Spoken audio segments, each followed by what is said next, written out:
Mankoba ka-40 hiji nyarioskeun hiji jalma ngenyot ramona teras henteu palai barang tua.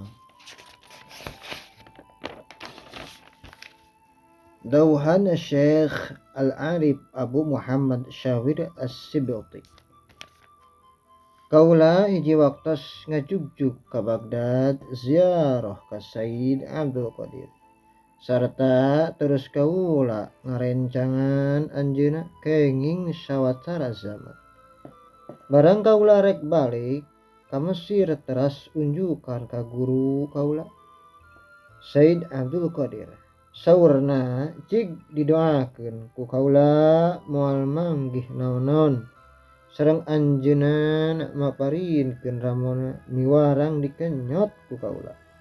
Teras ku kaula nyata dikenyot sareng anjeunna wasiat ti jalan ulah rek jajaluk.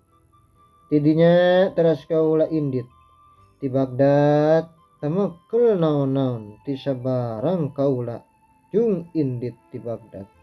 Nepi ka datang ka Mesir henteu ngarasa hayang barang dahar atawa ngarasa dahaga. Nepi kakuatan kaula kajagjagan kaula henteu kurang naon-naon. Subhanallah.